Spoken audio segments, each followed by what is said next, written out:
Fantastic. Today we will start with the new series of partnership. There are 6 chapters in partnership in plus 2, right? And first is basic concept, second partnership is goodwill, third partnership is changes in ratio, partnership number 4th is admission of partnership, and partnership number 5th is retirement, and last one, partnership number 6th is dissolution of partnership. Today we will start with the first partnership, that is basic concepts, right? We have to know about the partnership's basic concept. Firstly, we will have to know what is partnership.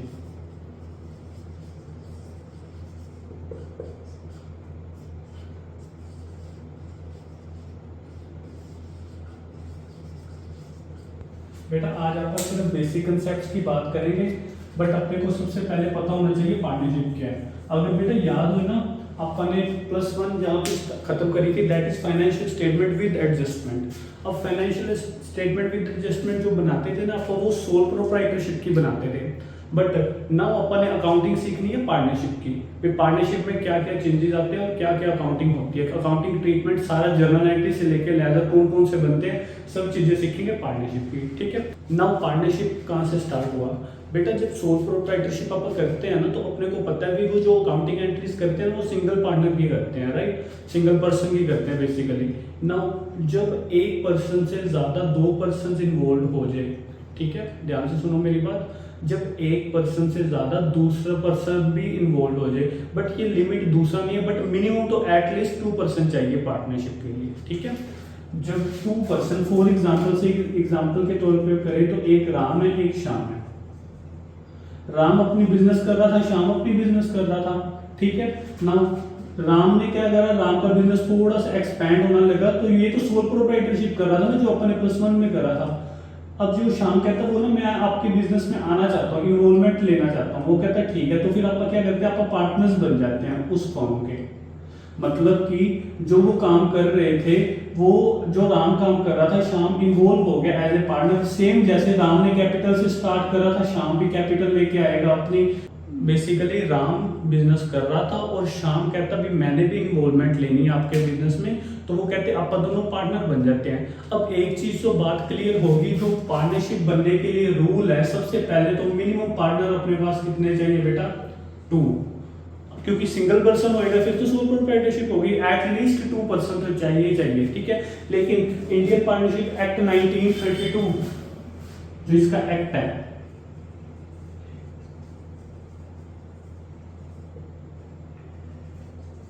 में आया था बेटा ये act. उन्होंने maximum person की कोई limit नहीं दी हुई, लेकिन as per companies act 2013 maximum limit इसकी दी हुई है। मैक्सिमम पार्टनर्स कितने हो सकते हैं एक पार्टनरशिप में? दैट इज 50, ठीक है। ये पार्टनरशिप एक्ट में नहीं दी बेटा, कई बार क्वेश्चन आ जाता है पार्टनरशिप एक्ट ने नहीं दी थी अपने को, कंपनीज एक्ट ने दी थी। ये जो लिमिट दी थी ना 50% की, ये कंपनीज एक्ट द्वारा प्रोवाइडेड थी, ठीक है। अब ये चीज तो समझ आ गई मेरे को भी, मिनिमम 2 पर्सन चाहिए और मैक्सिमम 50 हो सकते हैं। और इसके अलावा जब ये पार्टनरशिप करेंगे तो उसके अलावा एक एग्रीमेंट भी साइन होगा इनका,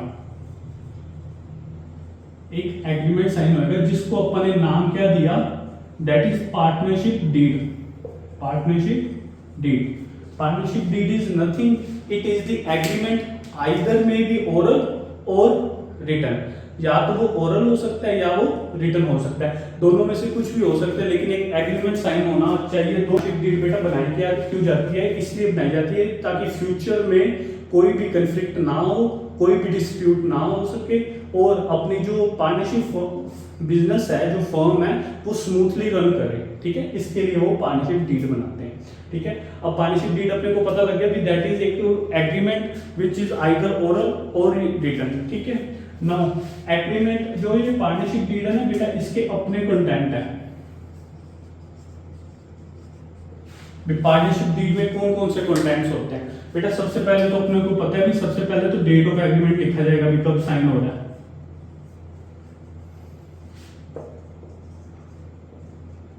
फिर पूरा description of partners, name, address, mobile number, Aadhaar card, everything, जो भी लीगल डॉक्यूमेंट्स होंगे, सारा डिस्क्रिप्शन ऑफ पार्टनर्स और description of partnership firm. Firm का भी तो होएगा ना बेटा, नेम क्या होता है फर्म का, एड्रेस क्या होएगा, नेम ऑफ फर्म का, वो भी आएगा। Name of partnership firm, rules related to partnership, सारे रूल्स आएंगे, ड्यूटीज कौन कौन से पार्टनर्स की होंगी, ये सारी चीजें आपको पार्टनरशिप डीड में लिखी जाएगी बेटा, ठीक है। इसके अलावा राइट्स हो गए, फंक्शंस हो गए, इंटरेस्ट ऑन लोन वगैरह वगैरह, ये सारी चीजें आपको पार्टनरशिप डीड में नोट डाउन करते हैं। यहाँ तक समझ आया?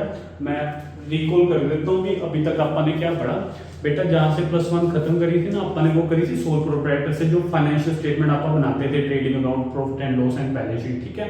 बट अब जब दो बंदे इकट्ठे मिलके काम करते हैं उसको बोलते हैं अपन पार्टनरशिप, ठीक है, उसको बोलते हैं पार्टनरशिप। बट अब अपने को पता भी मिनिमम तो 2 बंदे चाहिए, क्योंकि एक बंदा तो सोल प्रोप्राइटर हो जाएगा, 2 बंदे चाहिए। लेकिन मैक्सिमम पर्सन की इंडियन पार्टनरशिप एक्ट ने कोई लिमिट नहीं दी थी, लेकिन कंपनीज एक्ट ने लिमिट दे दी, कितनी दी? 50% की, ठीक है। इसके अलावा इसमें एक एग्रीमेंट साइन होता है दोनों पार्टनर्स के बीच, आइदर ओरल और रिटन, ठीक है, और उसको नेम दिया गया अपने पार्टनरशिप डीड, ठीक है। पार्टनरशिप डीड किस लिए साइन हुई? ताकि स्मूथली फंक्शन हो सके, कोई भी डिस्प्यूट ना हो सके, ठीक है। इसके अलग अलग कंटेंट है, बहुत सारे हैं, जैसे कि मतलब मेनली कौन से, डेट ऑफ एग्रीमेंट क्या है, डिस्क्रिप्शन ऑफ पार्टनर्स का name, address, legal document, Aadhaar card, ID proof, everything, description of partnership firm, name of partnership firm, rules, duties, function of partners, ये सारी चीजें कहाँ पे डिफाइन होगी बेटा? पार्टनरशिप डीड में। यहाँ तक बात समझ आई? अब कुछ चीजें और समझने की जरूरत है स्टार्ट करने से पहले। पार्टनर्स का जो अपन ने बनाना है, डिफरेंट अकाउंट एक बनेगा। नॉर्मली आप सोल प्रोप्राइटर में आपने कहां पे खत्म करा था? आप वहां पे बनाते थे trading account, profit and loss account, and last one is balance sheet. यहां पे अपन ने खत्म करा था, राइट। अब अगर आपको थोड़ा थोड़ा याद होगा +1 का, ट्रेडिंग अकाउंट में आपका ग्रोस प्रॉफिट बैलेंसिंग फिगर आता था और वो ट्रांसफर हो जाता था P&L अकाउंट में। अब P&L में बैलेंसिंग फिगर अपना नेट प्रॉफिट आता था, जो ट्रांसफर हो जाता था कैपिटल अकाउंट में, जो लायबिलिटी में ऐड ऑन हो जाता था। बेसिकली ऐसा कुछ करते थे आप, ठीक है। बेसिकली प्रॉफिट उसकी कैपिटल में ऐड करते थे। लेकिन अब पार्टनर्स के भी तो कुछ रूल्स, अगर ड्यूटीज वगैरह साइन करी है तो उसके भी तो कुछ लिखेंगे ना अपन भी, कोई ना तो कोई आइटम होएगी ना।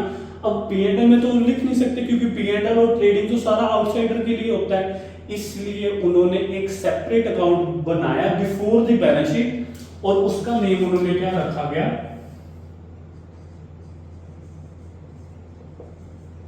Profit and loss appropriation account. उसका नेम क्या रखा अपने? Profit and loss appropriation account. Appropriation account का बेसिकली मतलब क्या है भी? वो वाला अकाउंट है जिसमें सारे के सारी आइटम्स किसके रिलेटेड आएगी? पार्टनर्स के रिलेटेड, ठीक है। P&L एप्रोप्रिएशन किसके लिए रिलेटेड आएगा? सारा का सारा पार्टनर्स के रिलेटेड। अब मेरे को बात क्या समझ आई कि जो ट्रेडिंग अकाउंट में जीपी आता था वो अपना P&L में चला जाता था, और P&L का जो बैलेंस आता था नेट प्रॉफिट, अब वो कैपिटल में नहीं जाएगा, वो कहां पे जाएगा? वो जाएगा P&L एप्रोप्रिएशन में। अब P&L एप्रोप्रिएशन में जो बैलेंसिंग फिगर आएगा वो आप कैपिटल में ऐड ऑन करेंगे। सबसे पहले अपन ट्रेडिंग अकाउंट बनाएंगे, देन प्रॉफिट एंड लॉस बनाएंगे, then profit and loss appropriation बनाएंगे, और देन उसके बाद अपनी बैलेंस शीट बनेगी। बाकी सारा नॉर्मल, जस्ट एक स्टेप मैंने एक्स्ट्रा किया, वो भी किसके लिए? पार्टनर्स के लिए। पार्टनर्स की आइटम सारी है। जब P&L एप्रोप्रिएशन आप अकाउंट बनाएंगे, अभी अपन ने सीखा भी P&L एप्रोप्रिएशन अकाउंट के अंदर सारी की सारी चीजें पार्टनर्स की आएंगी। अब पार्टनर्स की चीजें कौन कौन सी होती है बेटा? सबसे पहले आप पार्टनर को देते हैं इंटरेस्ट ऑन कैपिटल।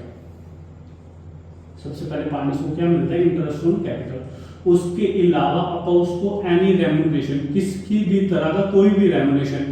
अब रेम्यूनरेशन क्या होता है बेटा? रेम्यूनरेशन में आते हैं सैलरी, बोनस, कमीशन, इन सभी के लिए मैंने एक ही वर्ड यूज कर दिया, दैट इज रेम्यूनरेशन, राइट। दो चीजें, एक इसके अलावा इंटरेस्ट ऑन लोन आइटम आती है बेटा। इंटरेस्ट ऑन जो पार्टनर्स ने दिया फर्म को, ऐसा लोन जो पार्टनर्स ने दिया फर्म को, उसकी ब्याज, यानी कि बिजनेस पे करेगा पार्टनर्स को। आई रिपीट, अगर राम और श्याम दो पार्टनर्स है, राम ने फर्म को लोन दिया तो अपन इंटरेस्ट किसको पे करेंगे? राम को, ठीक है। That is interest on loan. और वन जो अपने को चार्ज देना पड़ेगा, that is interest on drawing. And last one is interest on drawing. Interest on drawing बेटा आप चार्ज करेंगे पार्टनर से, ठीक है। अब इंटरेस्ट ऑन ड्राइंग बेसिकली क्या है, इंटरेस्ट ऑन ड्राइंग का मतलब ये है भाई कोई भी पार्टनर्स या तो एक लिमिट से ज्यादा पैसे निकलवा लेता है या एक लिमिटेड टाइम पीरियड से जल्दी पैसे निकलवा लेते हैं, तो आप उस पर इंटरेस्ट लगा देते हैं, ठीक है। तो इंटरेस्ट ऑन ड्राइंग यानी कि मैं पार्टनर से चार्ज करूंगा, मेरी इनकम बन जाएगी। बेसिकली ये चार चीजें आएंगी। और लास्ट वन जो अपन ने लिखना है that is share of profit. Sir share of profit तो कभी सुना ही नहीं बेटा। जो अपन देखा था भी ट्रेडिंग अकाउंट में बैलेंस शीट फिगर जीपी के हिसाब से आता था, ग्रोस प्रॉफिट के हिसाब से। अब पीएनएल में कौन सा नेट प्रॉफिट आएगा, अब नेट प्रॉफिट तो पीएनएल में ट्रांसफर हो गया। जो बैलेंसिंग फिगर अपन ने बोली थी कैपिटल में जाएगी उसको ही बोलते हैं शेयर ऑफ प्रॉफिट। यानी कि share of profit is nothing that is balancing figure, जो बचा हुआ प्रॉफिट रहेगा। यहां तक बात क्लियर हुई बेटा। नाउ इसके अलावा अपन अब सीखते हैं पीएनएल एप्रोप्रिएशन अकाउंट का फॉर्मेट क्या है और इसको बनाते कैसे हैं, राइट। अब अपन सीखेंगे पीएनएल एप्रोप्रिएशन अकाउंट एक्चुअल में बनाते कैसे हैं अपन। Profit and loss appropriation account format बेटा अकाउंट्स के सारे सेम चलते हैं जनरली।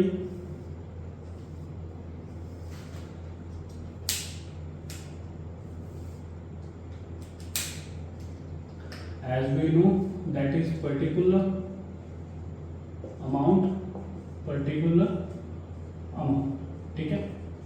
अब याद हो बेटा ग्रोस प्रॉफिट अपन यहाँ पे बैलेंसिंग फिगर लिखते थे, नेट प्रॉफिट पीएनएल में यहाँ पे चला जाता था। सेम नेट प्रॉफिट यहाँ पे बैलेंसिंग फिगर आता था, यानी ट्रांसफर इस साइड हो जाएगा बाय नेट प्रॉफिट। मैं पूरा लिख लेता हूँ एक बारी, from profit and loss account. Clear हुआ। अब मैंने अभी अभी बोला था बेटा पीएनएल एप्रोप्रिएशन में सिर्फ 5 चीजें ही अपन ने नोट डाउन करनी है। एक तो इंटरेस्ट ऑन कैपिटल होता है, एक इंटरेस्ट ऑन ड्राइंग हो गया, एक इंटरेस्ट ऑन लोन हो गया, एक एनी रेम्युनरेशन हो गया। रेम्युनरेशन क्या अभी बताया था मैंने आपको, that is salary commission bonus, ठीक है। और लास्ट अपना आता है शेयर ऑफ प्रॉफिट, ठीक है। अब जैसे अपने को पता है कि जो इंटरेस्ट ऑन ड्राइंग है बेटा वो अपनी इनकम है, अपनी मतलब बिजनेस की इनकम है, तो ऐड ऑन होगी, ऐड ऑन इस साइड ही होगी बाय इंटरेस्ट ऑन ड्राइंग, जितने भी पार्ट होंगे A B.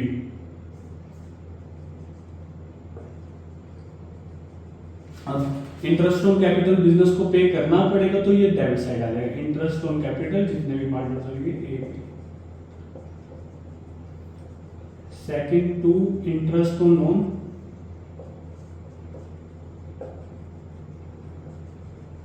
And next one अपना एनी रेम्युनरेशन।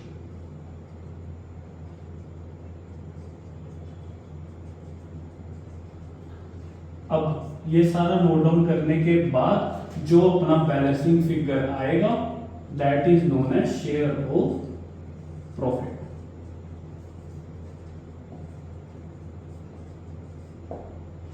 समझ आई बात बेटा इतनी।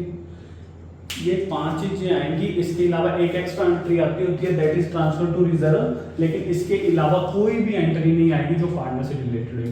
बेटा पार्टनर्स को आप क्या ही दे सकते हो, फॉर एग्जांपल उसको मैं सैलरी दे सकता हूँ बेसिकली। अगर वो कहता है भी मैं पार्ट टाइम आपका अकाउंट्स का भी काम करता हूँ तो उसको सैलरी दे सकता हूँ, वो रेम्युनरेशन में आएगा। अगर वो अपनी मार्केटिंग में हेल्प करता है उसको कमीशन दे सकता हूँ, वो भी रेम्युनरेशन में आ जाएगा, ठीक है। इसके अलावा वो अपनी कैपिटल पे इंटरेस्ट चार्ज कर सकता है, वो आप उसको दे रहे हैं। अगर उसने फर्म को लोन दिया था आप उसको इंटरेस्ट दे रहे हैं, वो चार्ज कर रहा है। और इंटरेस्ट ऑन ड्राइंग तो फर्म खुद ही लेती है उनसे, पार्टनर से। मैं कहना क्या चाहता हूँ, कहना ये चाहता हूँ कि इन 5 चीजों के अलावा कोई भी चीज पीएनएल एप्रोप्रिएशन में नहीं आएगी। अब जो ये शेयर ऑफ प्रॉफिट आएगा ना बेटा दोनों पार्टनर्स का, ये वाला एक्चुअल में जाएगा कैपिटल में ऐड होने के लिए।